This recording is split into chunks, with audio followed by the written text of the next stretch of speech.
Greetings, friends. Oh, come, let us bow down, let us kneel before the Lord, our Maker. Thank you so much, Father. Indeed, we are so grateful for this another privilege to breathe in the fresh air of Thy grace, the sunshine, and this calm atmosphere as we study Thy Word.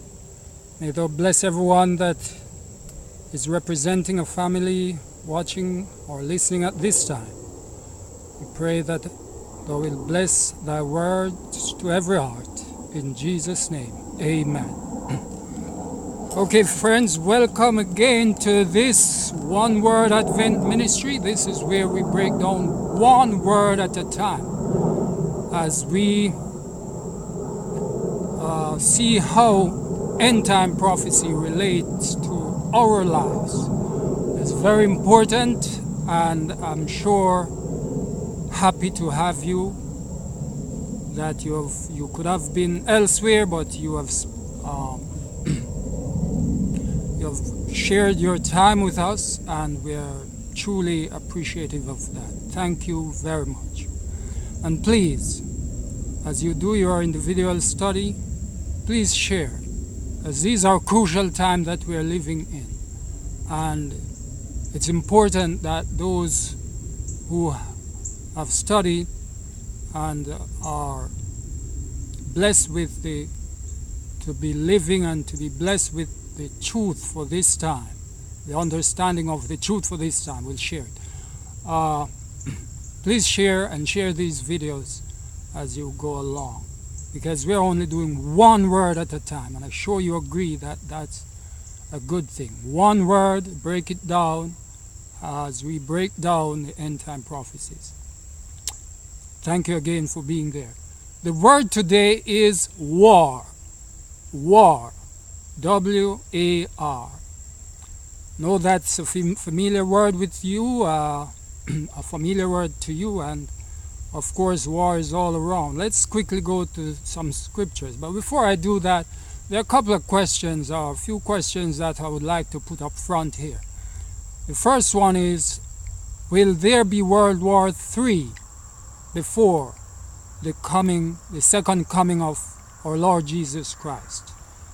The next question is, will the United States continue to be the superpower of the world? You may not agree that America is a superpower, but I do believe United States of America is at this time the superpower. Next question, will communism be the next world power?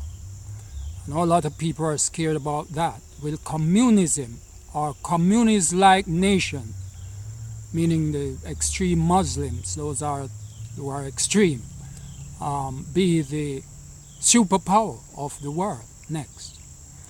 And finally, last but not least, most important, how will God's people, you and I, Christians, fare out in this war, World War III, when it comes alive? That is, if there's a World War III.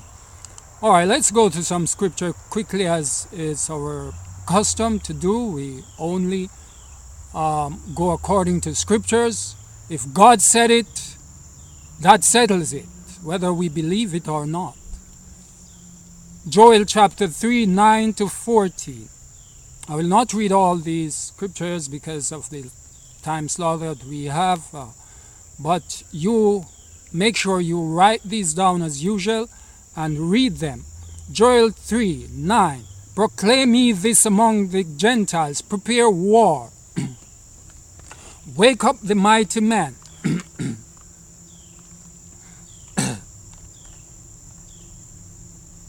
Let all the men of war draw near. Let them come up.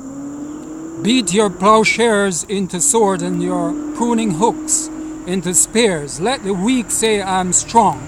Assemble yourselves and come, all ye heathen, and gather yourselves together round about thither, cause thy mighty ones to come down, O Lord.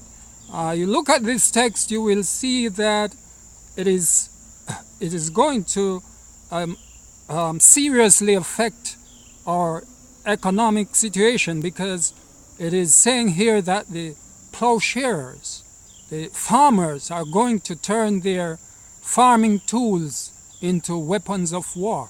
And we can certainly see that around the world at this time, where it is affecting our economic situation, where the war, people are spending the money on war. In my little country there, where I'm from, Jamaica, the farming used to be a good thing, but right now no young person wants to farm, and that's a good thing. But they are looking. There are more guns in the country than farming tools or farmers. They don't want to farm, and that is what the Bible has predicted. And so we must understand these prophecies when they say, "Beat your plowshares." So we'll go through a few others. Let the heathen be wakened and come up to the valley of Jehoshaphat, for there will I sit to judge all the heathen round about. Put ye in the sickle, for the harvest is ripe. So right about in the end of time here, there will be a world war according to these texts. And as we are saying, more people will be, more things, it will be a lot of attention in this direction.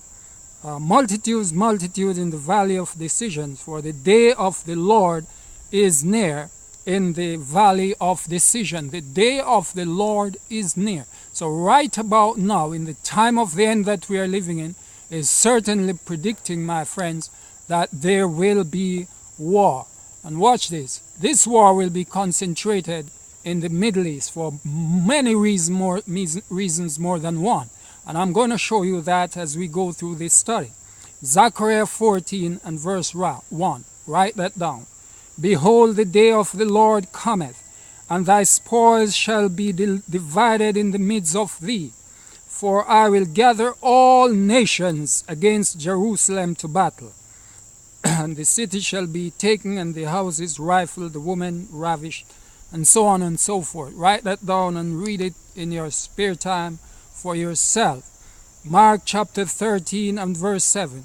And when ye shall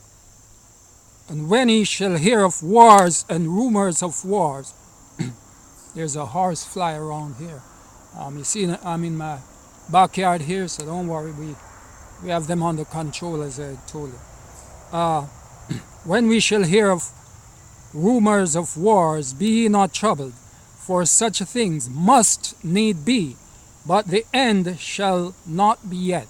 So right around now, when the time is near, all these things are a sign. You hear it says, right as you're seeing this war, the end is not yet. But then in Joel we see that people will make the decision now, what side they will be on. Are you going to make the decision that you're going to be on the side of God right now, before the crisis becomes more severe? Because it is easier to do it now. I would advise you. I have to get this horse fly out the way. Anyway, if I didn't get it, well. Alright, so as I said before, the war will be mostly in the Middle East, and that's what Zechariah is telling us. For I will gather all nations against Jerusalem. So the Lord has a plan. He knows aforetime, because he's omnipotent, omniscient, omnipresent. So he knew that this war, what the people are going to do, and the Middle East is a focal point. And he will gather all nations. They will be gathered there against Jerusalem for battle. All right, so let's move on. Now in this war, there are three major players that I would like to highlight for you. The king of the north, and the king of the south, but mostly the king of the north. I want you to pay attention to that term. If you have never been acquainted with it, now get acquainted with it, because very, very crucial and important. Assyria and Babylon. Of course, these are ancient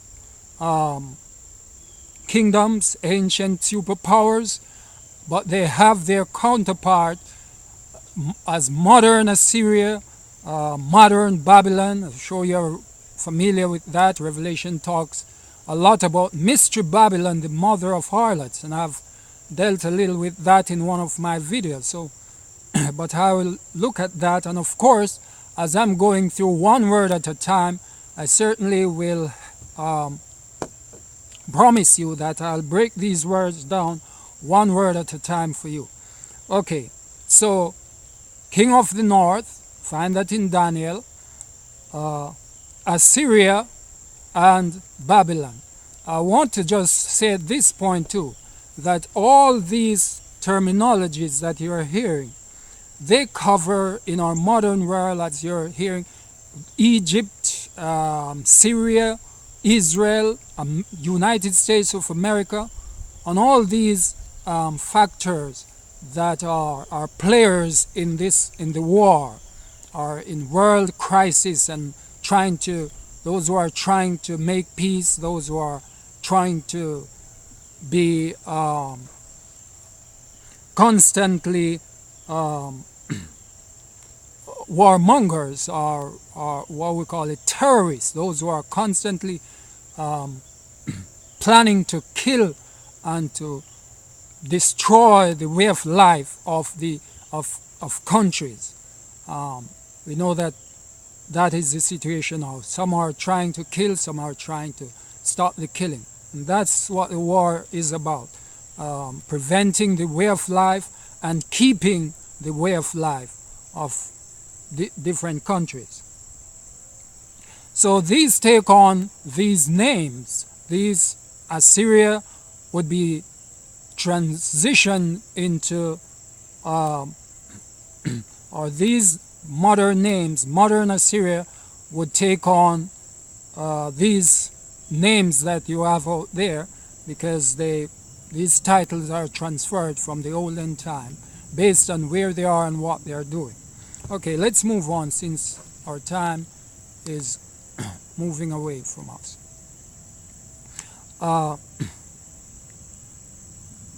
The king of the north and the king of the south came alive in Daniel chapter 11, and we can start at verse 40. I'll read a couple of verses, and then you, please, read and study the rest. Verse 40, and at the time of the end shall the king of the south push at him, and the king of the north shall come against him. So we are seeing here the battle between the war. The word today, if you are just joining us, is war. We are seeing the war between the king of the north and the king of the south. My throat is not doing too well, so hopefully I can keep up. It's a little hoarse. But just pray for me, I'll get through this. So the king of the north and the king of the south, here portrayed in Daniel chapter 11 verse 40, it's telling us that they will be pushing against one another. The king of the north shall come against him like a whirlwind, with chariots and with horsemen and with many ships, and he shall enter into the countries and shall overflow and pass over. He shall enter also into the glorious land. So one, they will be fighting together, but the second thing that is very important is that the king of the north will be entering into the glorious land. So he, from this study, as we are pointing out, will be the war. He will be hedging up into holy things. He will be mixing with holy things. And if we go back in history, we read verse 45 of Daniel 11, and I advise you to read the whole chapter. And he shall plant the tabernacles of his palace between the seas of the glorious holy mountain. He shall come to his end, and none shall help him. So this king, who supersedes or overpower in the conflict or the war, this is the final war, this is predicting World War III, he will eventually, and as I said, the title has been passed on from anciently, the ancient king of the north, the first one who took that title, and I'll spend a little time in showing you how that came about. But just remember that he will be mingling in holy things, because that would have been a strategy for him in the war to be successful. May I just leave it at that. He will be using holy things. He will be mingling himself with holy things in order to be successful. I promise that I'll take you into the history for a brief moment. Now, let's look at north and south, and we can go to Daniel, the same chapter, and read verse 2 to 4. It says, "And now will I show thee the truth. Behold, there shall stand up yet 3 kings in Persia, and the 4th shall be far richer than they all. And by his strength, through the riches, he shall stir up against the realm of Grecia. And a mighty king shall stand up, that shall rule with great dominion and do according to his will. And when he shall stand up, his kingdom shall be broken, and shall be divided toward the 4 wings of the heavens, not to his posterity, nor according to his dominion which he ruled. For his kingdom shall be plucked up, even for others beside those." So this is talking specifically about Alexander the Great. Alexander the Great was the one who overthrew the kingdom of Medo-Persia. If you recall, there were Babylon. Well, Assyria, the great kingdom, was there first, and Assyria fell. And I may just say here that Assyria was that ancient superpower nation, world power, that overthrew or took Israel, the 10 tribes, into captivity in 721, around 721 BC. So after Assyria fell, the next world power, which was a tremendously great power of the world, was Babylon. And you have heard that. And Babylon is, as we say, frequently used as modern Babylon, because modern Babylon would take on some of these features as it relates to affecting God's people. So in this war, as we are looking at the history of North and South, we have Babylon, Medo-Persia, and then Greece was Alexander. He's portrayed as a leopard, a 4-headed leopard with 4 wings, and he's also, that is in Daniel 7, and he's also portrayed as a he-goat, with a notable horn between his eyes. That was Alexander. He came from the south, or quite sure. I have to read up on that. Maybe I can see it in Daniel chapter 8, 5. "And as I was considering, behold, an he-goat came from the west. Came from the west on the face of the whole earth." This is Daniel chapter 8. Read about the history there. "And touched not the ground, and the he-goat had a notable horn between his eyes. He came to the ram that had 2 horns." And right here we are seeing horns.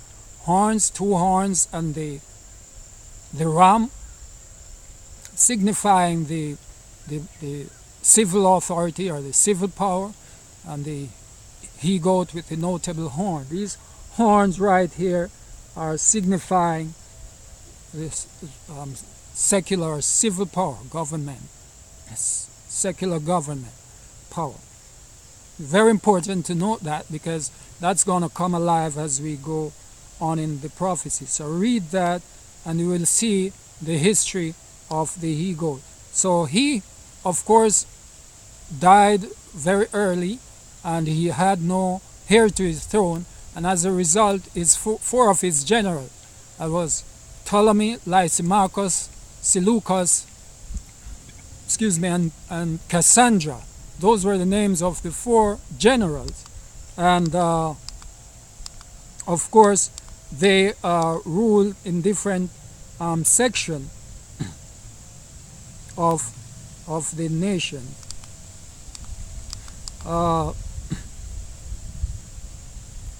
So as we're looking at the origin of North and South, we look at these historic facts, and it proves that after the rising power of the Ottoman Empire, next after Ptolemy holds the title King of the South, and the nations of Palestine, the Christian nation rising from the Roman Empire, and now Great Britain in particular holds the King of the North. So that's where it originated, because I should tell you that when these four generals assumed the power of Alexander, they divided his kingdom into four sections. After the death of Alexander, they split up, and all these different generals, they form a league, so to speak. And Ptolemy assumed the power of Egypt. Second, Seleucus in Syria and Upper Asia. And then Lysimachus in Thrace and Asia Minor as far as Taurus. And fourth, Cassandra took the share of Macedonia. You can see this in Universal History, page 100. So they divided into south, north, east, and west, or east, west, north, and south, and they split up the kingdom. So at this point, there was nothing like what happened in the case of Babylon, when they had one power had all these point of compass. It was split up in the time of Alexander's generals, and that's where north and south of Palestine came on the stage historically. So therefore we are seeing the origin of the king of the north and king of the south. As we said before, Ptolemy assumed the south, and he had Egypt, and the Romans had after the Ottoman Empire, the king of the south was defeated. The Romans, of course, assumed north, and after the Romans fell by the Protestant nations, and of course England, being the leader in that, or the superpower in that, held or holds the king of the north. So the title has been transferred from that point. It originated there, north and south of Palestine. Okay, north, the focal point, the midpoint was Palestine, and was north and south of Palestine that it originated. Okay, enough on that. So, okay, so we'll move on and see that all that had been transferred, the king of the north, king of the south, right up to the time of the end. And we say that England, Great Britain, holds the king of the north title, because they supersede the king of the south. And so the focal point is on the king of the north. So if the king of the north has been transition into our time, it is very, very important that we pay attention to the activities of the King of the North, and more so since as we are Christians and the Bible tells us that the King of the North will be meddling with holy things, meddling with things of God's people and God himself. It's very important that we make note of that and be aware and become knowledgeable of that, because it's going to affect us one way or another, whether we believe it or not. And so I may just say here that we all know that America is the superpower, and so England, basically Great Britain's power has been transferred to the United States of America. I mean, it's clear to see America in the sense of the United Nations that took over from, because the First World War, we have what is termed the League of Nations, and that was elevated or transferred to, or upgraded, in other words, to the United Nations, for want of a better term for that, whether it was an upgrade or not. So we have the United Nations,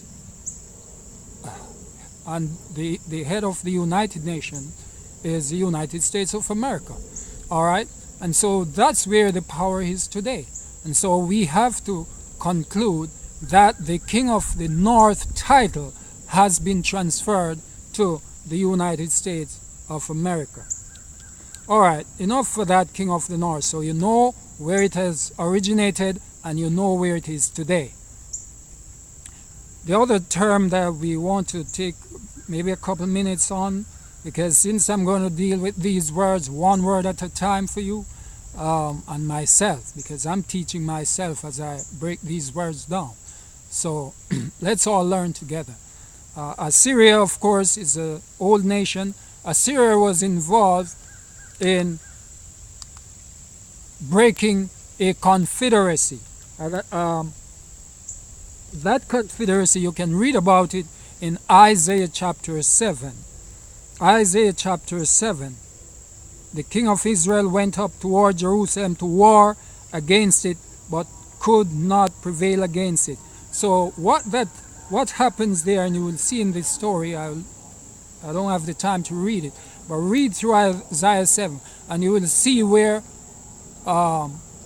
Ephraim, which was the 10 tribes, remember the 12 tribes of Israel were divided into two sections, into a 10 tribes and a 2 tribe. The 2 tribes called Judah and the 10 tribes called Israel, or Ephraim. Ephraim synonymous or was the same as Israel. And Judah, Benjamin, the 2 tribes. The capital was Jerusalem, while the capital of Israel was Samaria. And there was a conflict there. And of course, that history took place when the kingdom was divided because of the act of Solomon.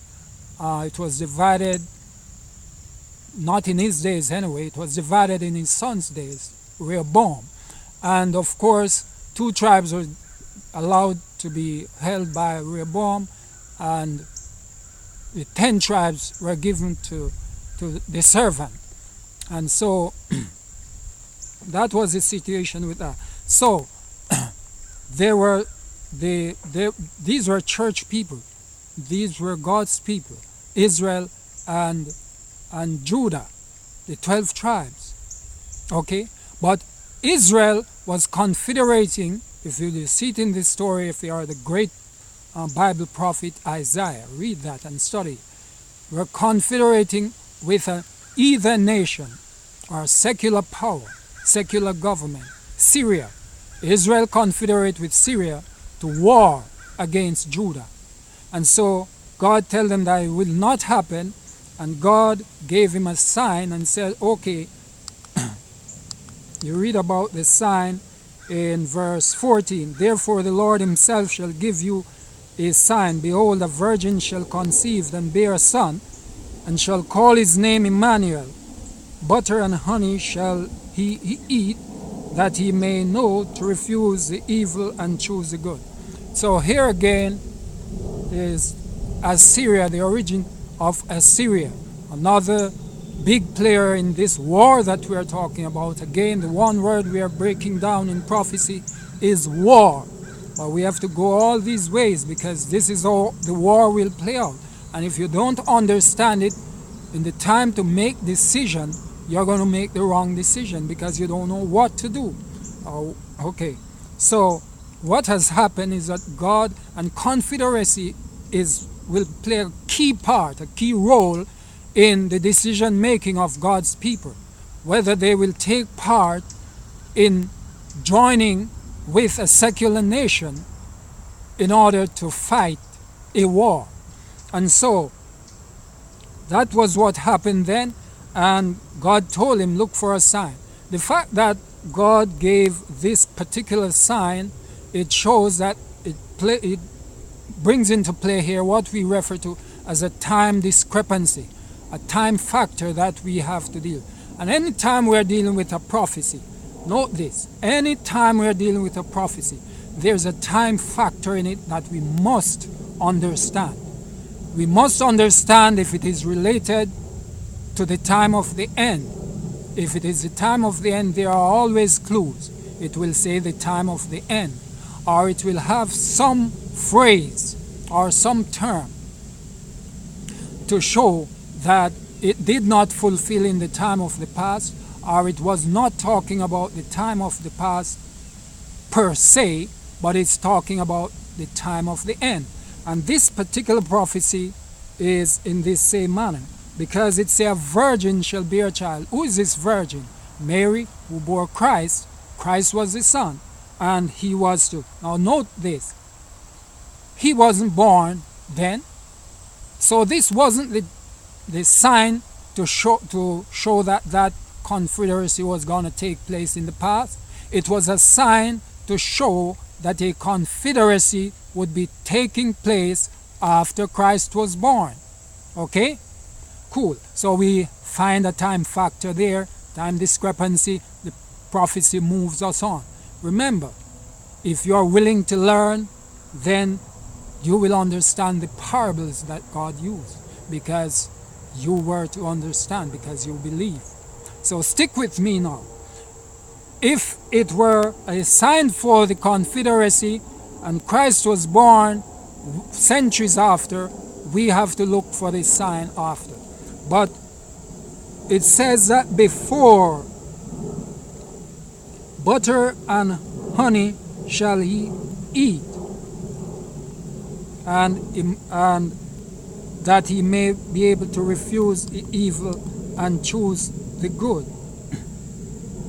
And verse 16 said, for before the child shall know to refuse the evil and choose the good, the land that thou abhorrest shall be forsaken of both, O king. So the confederacy will be broken, that God says, and the Lord shall bring upon thee and upon thy people and upon thy father's house days that have not come from the day that Ephraim departed and from Judah, even the king of Assyria. So Assyria the Lord has used to break this confederacy. But let's go back a little quickly to our time factor.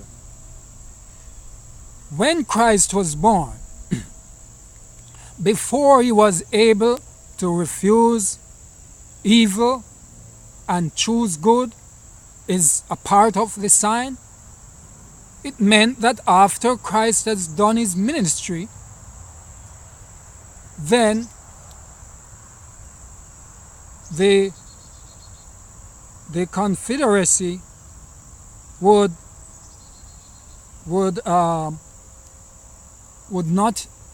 not apply, because Christ, there was no confederacy during his ministry, and Christ all through his time knew how to refuse evil and choose good.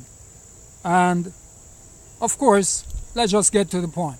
Butter and honey was not all that he ate. He ate all legal food, vegetarian, may I say. Well, fish. I know, nowadays in the church, vegetarian is a laughing stock. When the pastor or whoever go up there and say something about vegetarianism, there's a big laugh. But vegetarianism is for our time. God has called us to turn to vegetarianism. All right, we get into that. But anyway,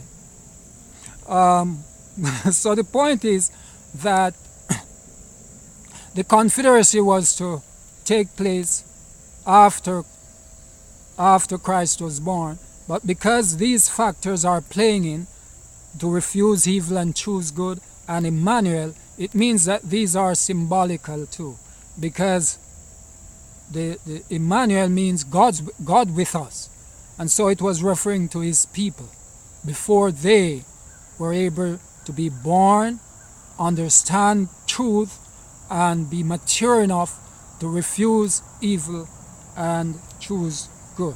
Now we'll get into that a little more. So the key point here is that confederacy that happened there in the past was not the Confederacy. It was referring to a confederacy after Christ was born, and that confederacy took place in the Middle Ages between a heathen nation or a religious body and a secular body. And this is exactly what the papacy is about, a combination of church and state. This was a confederacy, and that was broken by an Assyrian-like nation. The title of Assyria passed on to this power that broke the confederacy. And which power was that? Of course, we know is the Protestant nation, the English-speaking nation, of which England, Great Britain, again was in charge. And so they broke the confederacy by taking the Protestant, taking the Pope into captivity, as we know, the Storwell, and inflict the deadly wound to the head. Of course, that wound was healed, and I'll deal with that in part 2 of this study to show that the deadly wound healing is a part of the Protestant churches not carrying out their work effectively and allow truth to go under. Okay, so this Assyrian power broke the power of the church and state that ruled through what we refer to as the Dark Ages. And there we find that Assyria has transferred to the Protestant nation, English-speaking, and England, of course, was in charge. This Assyrian power, of course, we know all of that transferred again to the last power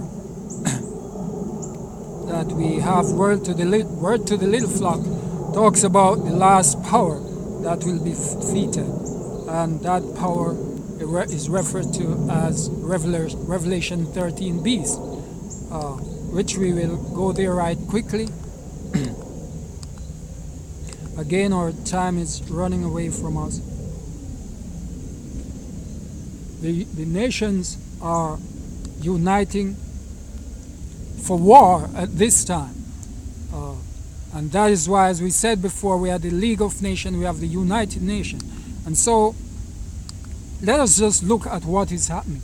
It's very important that we pay attention to current events. Current events, the United States involved in foreign policy and in foreign affairs. And of course, we have what is seen on the world stage today as the control of nuclear weapons, the control of nuclear gas, and that no nation is allowed to build up these armory because that is what is striking a balance in the situation of diffusing a war and making peace. We have America with her allies there, allies of Israel being an ally, Egypt, and so we have the conflict. We have domestically where the domestic policies are even becoming overwhelming, and the House and the Senate can't agree. There are those who want to send more cash or money into the countries, and they are not sure. There's a lot of confusion in who to arm, whether or not they're arming the rebels or whether or not they're arming the legitimate government. We see there in Syria, where Assad, whether or not he was the one that gassed the people with nuclear gas and killed babes and children and women and goats and dogs and all that. So there's a confusion, and believe you me, people, the foreign policies are very difficult, because in order to have a balance, we know that Pakistan, we heard it, that they were involved in covering for Al-Qaeda, and of course America is funding all these nations to keep the allies. Keeping an ally is one of the very important factor in these nations keeping their way of life. These came out of World War I, World War II, the United Nations, to preserve our way of life. And the communists want to preserve their way of life. The Democrats want to preserve their way of life. And so this is the crux of the matter as to where or what is going to cause this World War II, which is in a cold form, as we say, Cold War, that will allow it to become hot again. And that's why we have all the evidences that World War III will be fought. World War III, according to scriptures, according to prophecy, will be fought. All right? Our position, of course, we know, is from prophecy, is in the toes of the image of Daniel chapter 2, the image that Nebuchadnezzar built. Of course, he built an image of gold, but we know there is Babylon, Media, Persia, Greece, and Rome. Gold, silver, brass, iron, and then the feet of iron and clay. Iron cannot mix with clay, which predicts that the nation will not have peace. They will not be able to come together, although they are trying their very best to come together on many and varied terms.